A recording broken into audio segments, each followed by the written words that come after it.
Hello! Welcome back to another video. Today I'll be reacting to MSA, My Story Animated. I chose my rich aunt over my mom and regretted it. So let's get into it. Grace, and I'm a liar. But before that, please like and subscribe. Wow, right to the point, huh? If you want more reactions like this one, please make sure to like and subscribe to my channel. It really helps me out and it means a lot to me. Thank you. Also, make sure to check out MSA as well.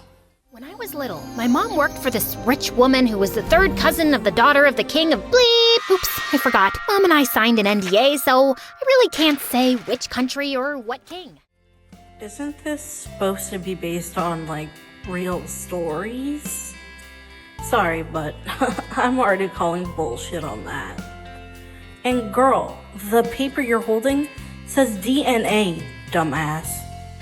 Anyway, the rich woman had a fabulous life. She and her daughter Gigi, who was my age, lived in a beautiful mansion. They went to the spa every week and on vacation every weekend. But the only thing was that the paparazzi never left them alone. They camped in front of the house and hid in the trees to get a glimpse of Gigi and her mom. Gigi and I looked alike, so I'd often pose as her decoy. I'd walk out the front door in her fancy clothes and smile for the paparazzi, while Gigi snuck out the back into a tinted SUV and sped off.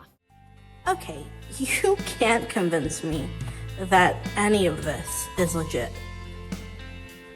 Like, come on.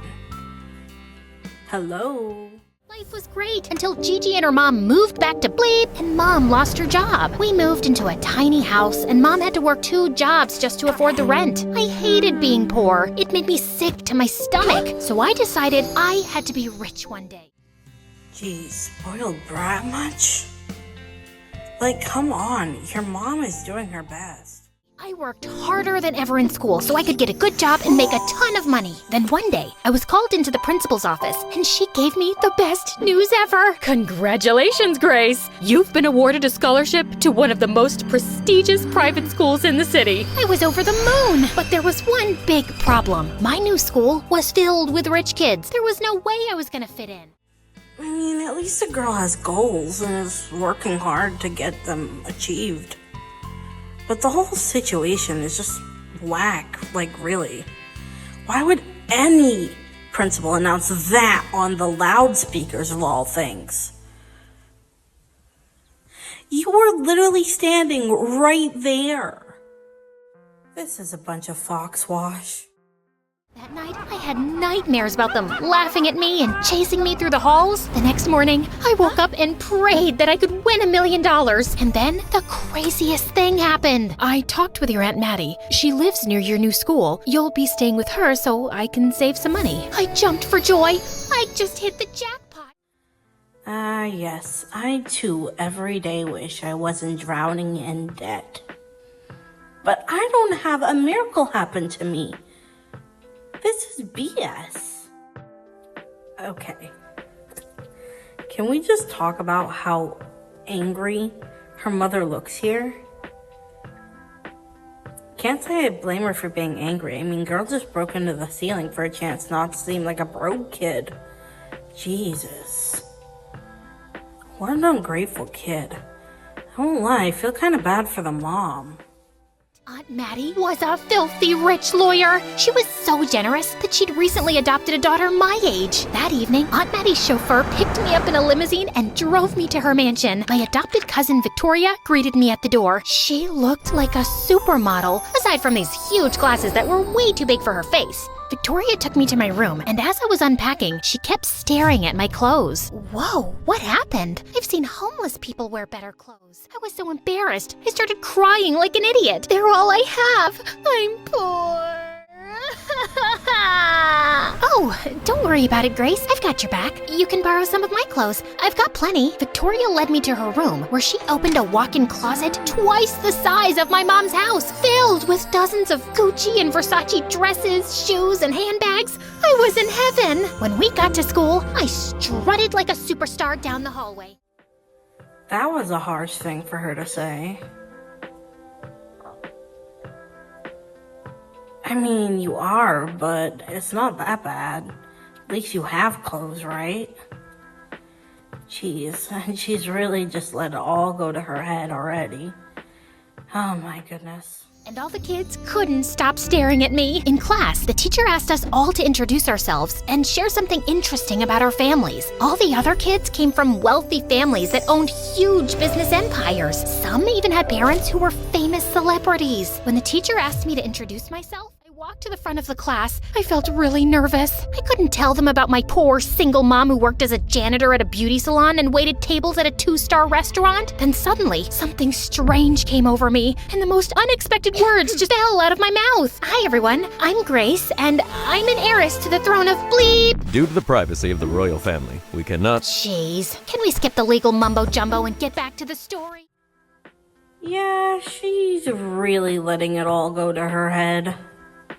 Wonder how terribly wrong that will go.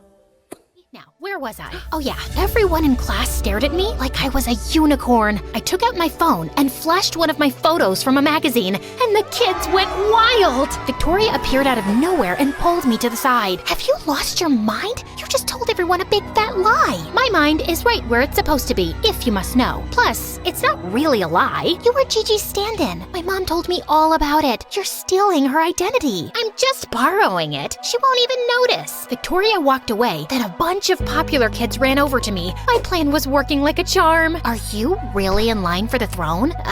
Yep. It's a very real possibility. Everyone in line before me is old and sick. I thought you moved back to Europe. That's fake news. But aren't you living with Victoria? Yes.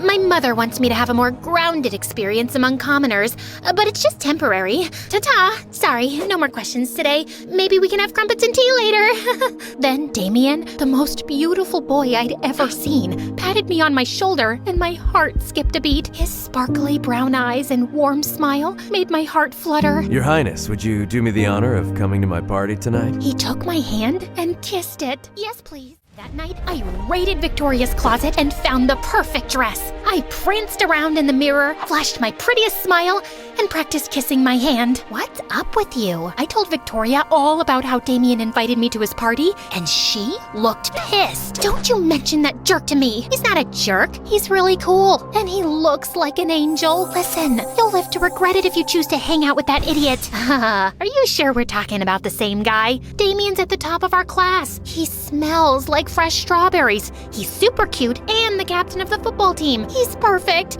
Never mind. I'm out of here. Victoria stormed off in a huff, but I didn't have time to figure out what put a bee in her bonnet. I had to get to Damien's party.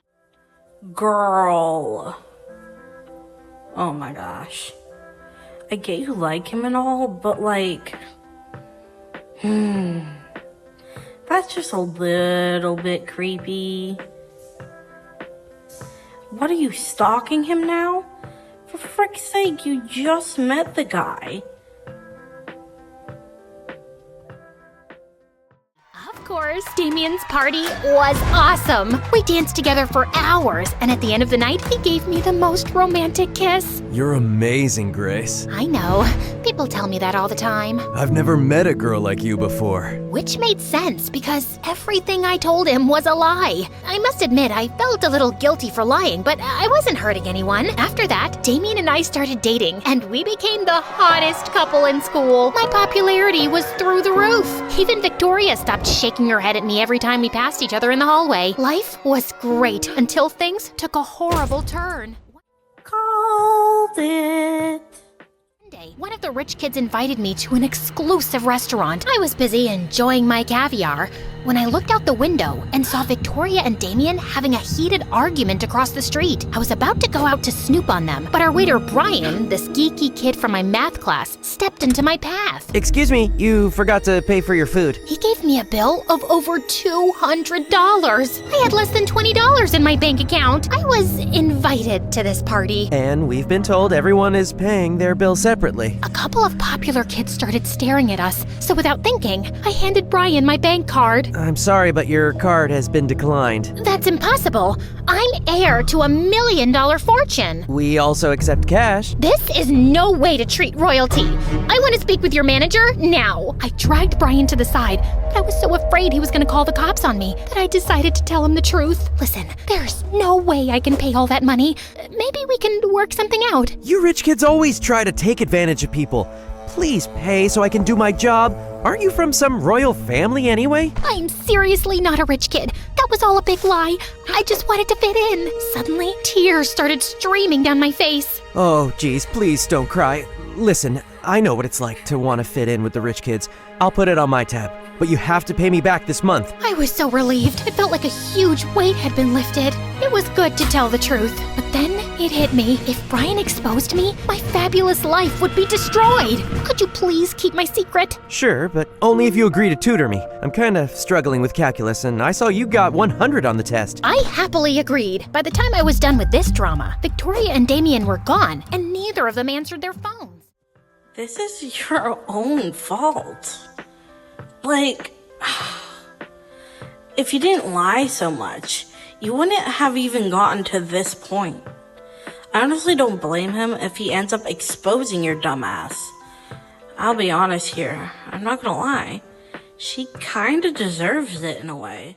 I called my driver to take me home. I waited in my room for hours, but didn't hear a word from either of them. I was confused, worried, and a little jealous. What on earth could they have been arguing about? A few minutes after midnight, I woke up to hear a car pulling into the driveway. I looked out the window. It was Damien, and Victoria was in the passenger seat. I saw red. I raced down the stairs and ran straight into Victoria. Why are you sneaking around with Damien? We aren't sneaking around. I saw you two arguing at the party. It's complicated, and I'm really tired. Can we talk about it later? It's not complicated at all. You're a jealous witch and a boyfriend stealer. And don't try to deny it. You hate that I'm more popular than you and that Damien's in love with me. Victoria marched to her room and slammed her door in my face. Something fishy was going on between those two, and I was gonna find out what. The next day, I asked Damien about Victoria. Don't worry about it, babe. She's my partner for a school project. We were only talking about that. You know I only have eyes for you. After that, Damien got really busy with football practice. Talk about crazy. Girl is way too paranoid over a guy she just met. Not to mention, I don't believe this for a damn second. So I focused on school and tutoring Brian. To my surprise, I enjoyed hanging out with Brian. He was smart and funny, and we were both huge fans of classical music. One night, he played one of Mozart's concertos on the piano for me. That was beautiful. I didn't know you were so talented. I'm kind of a music prodigy. That's how I got a scholarship to our school. A couple of weeks later, Brian aced his calculus test and invited me to his piano recital. I'll be playing that piece you like, and a new song I wrote for you. You wrote a song for me? Brian blushed, and so did I. It's a thank you for all you've done for me. I wouldn't miss your concert for the world. How much you wanna bet? She bails on his ass for the other dude. That night, just as I was getting ready to go to the concert with Brian, Damien showed up in a tuxedo. What are you doing here? You're funny. I told you I was picking you up. Oh God, I'd totally forgotten that Damien had invited me to be his date for his family's annual charity ball. Come on, we don't want to be late. Damien took my hand and rushed me to his car. Oh wow, would you look at that? I was right. Again. When we arrived at the ball, Damien's parents were excited to meet me. They spent the whole night introducing me to all their fancy friends and bragged about how their son had landed the heiress to a throne. Oh wow, look, the rich parents are bragging. Except they don't know that this bitch, well, that she's a fraud. Can't wait for them to find out and be pissed off at her. I needed a breath of fresh air, so I went out into the back alley for a bit to find Damien and the school's head cheerleader kissing. When they... Oh wow, guess what? I call that shit. Remember this shit? I knew it was a cheating snake.